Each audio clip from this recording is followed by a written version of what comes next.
My name is Bob Fitak. I'm an assistant professor here at UCF in the Department of Biology, and I'm also in our genomics and bioinformatics cluster.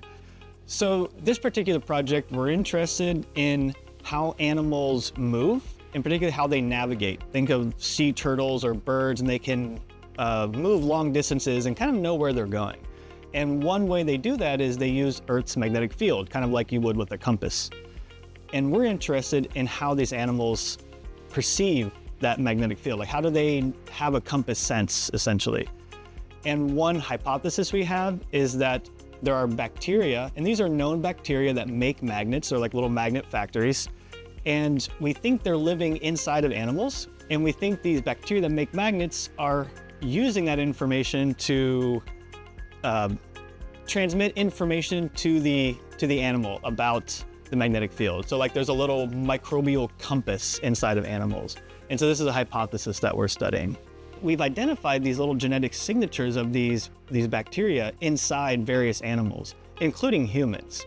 So ultimately, if we have a better understanding of how animals navigate or how animals are moving, one is it's useful for conserving particularly rare, endangered species or protected species. But there's also some real interesting technological aspects, is if we understand how animals sense the magnetic field or how animals move, and actually there are engineers that try to mimic things that animals do in order to engineer it in a way that humans can use. For example, to help our boats and our cars and our, and all of our things that we use navigate independently.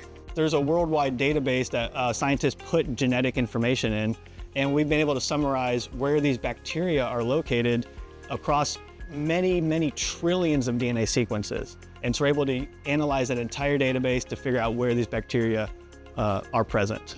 Lately, we've been more specifically testing this hypothesis in sea turtles, which are a classic example of an organism that travels long distances and can travel to very specific places very accurately. So right now we're working on trying to describe what types of magnet-making bacteria are present in or on the bodies of sea turtles. And right now we've started with their tear ducts because the tear ducts are connected to nerves that are associated potentially with animals' magnetic sense. And so it makes sense sort of biologically to look there, and it's actually quite easy to collect sea turtle tears.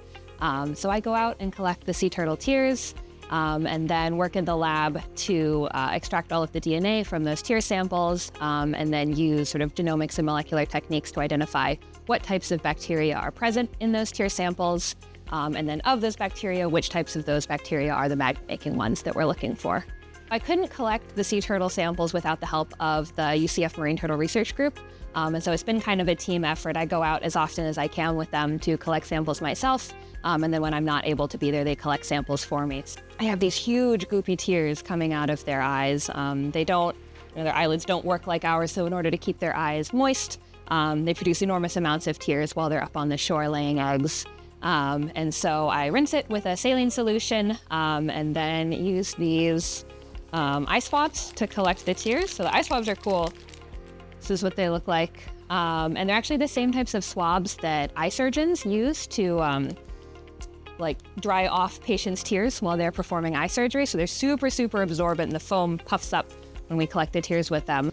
Yeah, this research has been really exciting. It was cool going into it knowing that we found incidentally in other data sets that the magnet-making bacteria were present in the bodies of animals, but no one to my knowledge had ever specifically gone out looking for them, particularly in sea turtles. And so when we started collecting these tear samples, we thought it made sense biologically, but it still felt a bit like a long shot about whether we'd actually find them. And so preliminarily, we don't have a ton of data yet, but with preliminary data, we have found the magnetotactic bacteria in my tear samples, which was really, really exciting. I was quite nervous that we wouldn't find anything, so I was happy when we found them in just about every sample.